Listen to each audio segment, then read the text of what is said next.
Imagine working more than 10 hours a day almost every single day, not just from Monday to Friday, but often on Saturdays and even Sundays.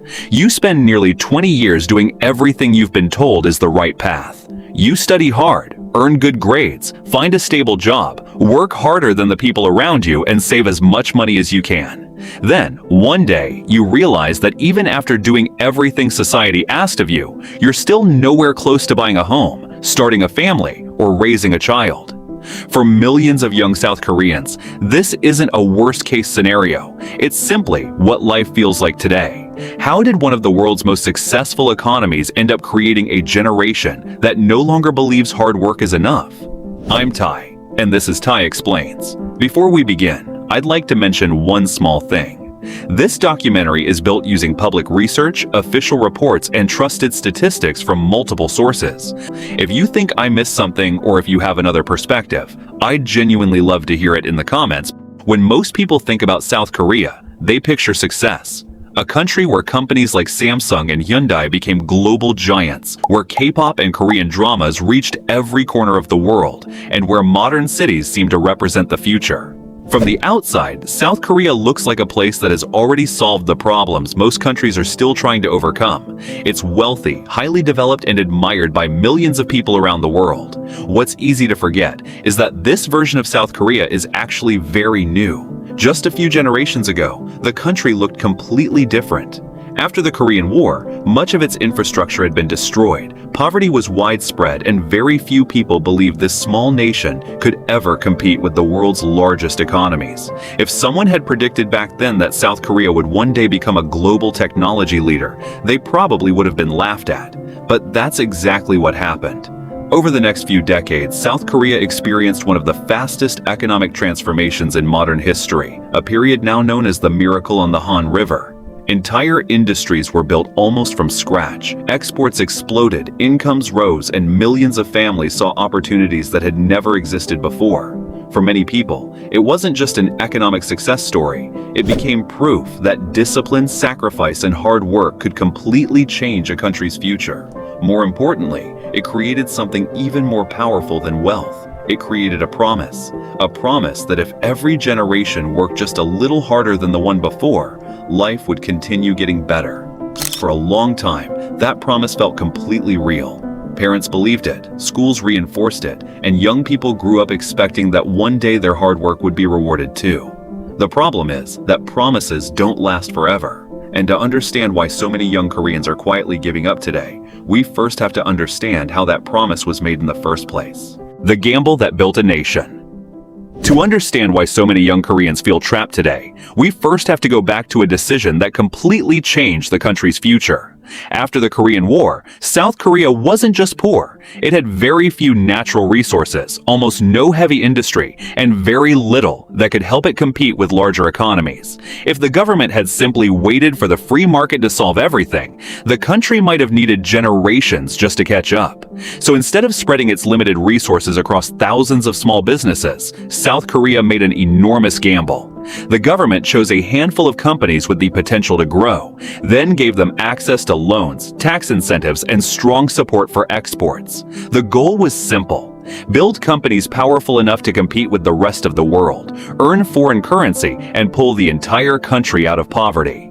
That gamble worked better than almost anyone expected. Companies like Samsung, Hyundai, LG, and SK expanded at an incredible pace. They built factories, created millions of jobs, and turned products stamped with "Made in Korea" into something the world could trust. As exports exploded, so did the country's economy. Within just a few decades, South Korea had transformed itself from a nation that relied on foreign aid into one of the world's leading industrial powers. It's easy to look at these companies today and only see their enormous size, but at the time, they represented something very different. They represented hope. To millions of Korean families, these companies proved that the impossible could become possible. Parents who had grown up during poverty watched their children enter offices, laboratories, and factories that simply didn't exist when they were young. For the first time, many believed the next generation would live a better life than they had. And naturally, people began asking the same question: if these companies built the country's future, how do I become part of it?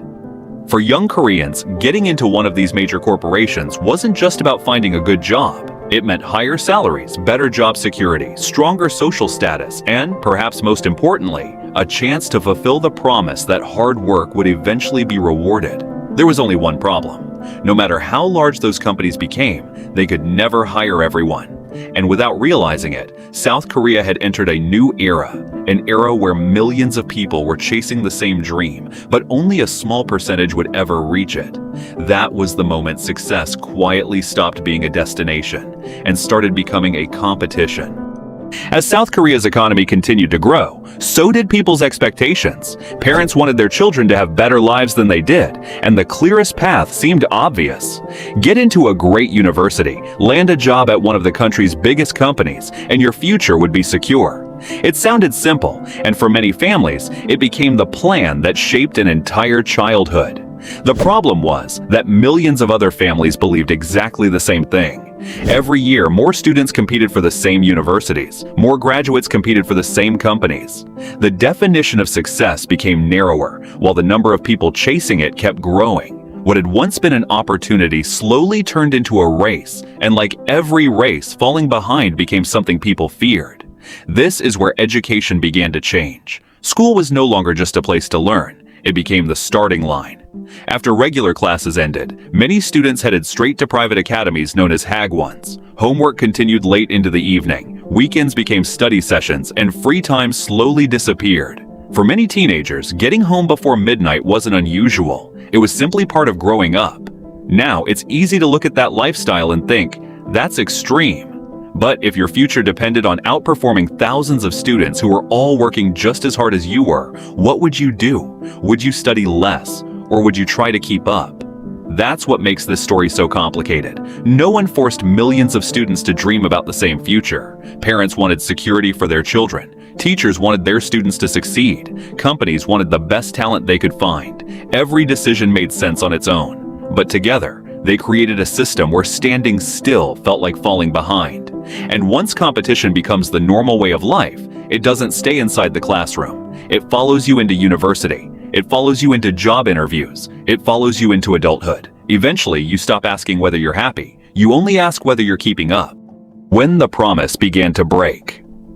For decades, South Korea had lived by a simple promise. Work hard, stay disciplined, and your life would be better than your parents'. But something had changed. Wages continued to rise, yet the cost of building a life seemed to rise even faster. Housing became dramatically more expensive, especially in cities where most of the best jobs were located. Living costs increased. Competition at work never really slowed down, and saving money no longer felt like making progress. Many young professionals weren't struggling because they had failed. They were struggling even after doing almost everything right. Imagine spending your entire youth believing that one day your hard work would finally give you stability. Then, after landing the job you spent years fighting for, you discover that owning a home still feels impossibly far away. Suddenly, the goal isn't buying a house anymore. The goal is simply keeping up with everyday life. That realization changes people. Not overnight, and not all at once, but little by little. The excitement of starting a career is replaced by anxiety. Long-term plans become short-term calculations. Instead of asking, what do I want my life to look like in 10 years? Many people begin asking a much smaller question. Can I afford next year? This is the moment where the story stops being about economics. It becomes about psychology. Because once people stop believing that effort will eventually lead to security, they don't immediately stop working hard. They stop believing the future will reward them for it. For many young Koreans, the decision to delay marriage or postpone having children isn't driven by a lack of love or responsibility. It's driven by uncertainty. After years of studying, years of competing, and years of working, many still don't feel like they've reached a point where they can confidently build the life they imagined. They worry about housing, rising living costs, demanding work schedules, and whether they can provide the kind of future their own parents once gave them. So they wait. They tell themselves they'll think about marriage after getting promoted, after saving more money, or after finally finding a place they can afford to live.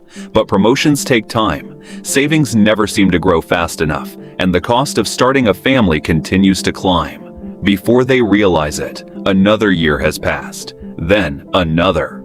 At some point, postponing stops feeling like a temporary decision. It quietly becomes a lifestyle. People don't usually give up on the future all at once. They give it up one plan at a time. First, they postpone buying a home. Then, they postpone marriage. Then, they postpone having children. Eventually, they stop making long-term plans altogether, not because they've stopped caring, but because planning for a future you no longer believe in can be more painful than living one day at a time. This is the part of the story that often gets overlooked. South Korea's lowest birth rates are not just an economic problem, they're the visible result of something much deeper, a generation that slowly lost confidence that tomorrow would be better than today. When millions of people make the same personal decision, it eventually stops being personal. A couple decides to wait a few more years before getting married. Another decides they aren't ready to have children. Someone else chooses to focus entirely on work because it feels like the safest option. On their own, none of these decisions seem unusual. In fact, most of them are completely reasonable. But when an entire generation reaches the same conclusion, those individual choices begin to reshape a country. South Korea is already seeing the effects. Fewer children are being born each year. Many schools have merged or closed because there simply aren't enough students. Rural communities continue to lose young people, and the population is aging faster than almost any other developed nation. These aren't isolated problems anymore. They're different pieces of the same story. But perhaps the most important part of that story isn't found in demographic charts or economic reports. It's found in a much quieter question. What happens when an entire generation no longer believes that life will be better than it was for their parents? For most of modern history, every generation accepted sacrifices because they believed those sacrifices would create a better future. They worked longer hours, saved more money, and endured difficult years with the hope that their children would one day have opportunities they never had themselves. Hope has always been one of society's most valuable resources because hope gives meaning to sacrifice. Without it, even success can begin to feel empty. Maybe that's why this story matters far beyond South Korea. Across the world, more and more young people are asking the same questions. Housing feels further away than ever, living costs continue to rise, and the future seems increasingly difficult to predict. Different countries have different histories, different cultures, and different economies, but the feeling of uncertainty is becoming surprisingly familiar. So perhaps the real lesson isn't that young Koreans stopped working hard. They didn't. Many of them are working just as hard as the generations before them. The difference is that more and more people no longer believe hard work alone can guarantee the future they were once promised. And maybe that's what people really mean when they talk about South Korea's lost generation. Not a generation that lost its ambition, not a generation that gave up, but a generation still searching for a promise that once felt unbreakable. Thank you so much for watching. If you enjoyed this documentary, leaving a like really helps more than you might think. And if you're curious about the hidden stories behind countries, societies, and the systems that shape our lives, consider subscribing because that's exactly what we explore here on Tai Explains. Until next time, keep asking why.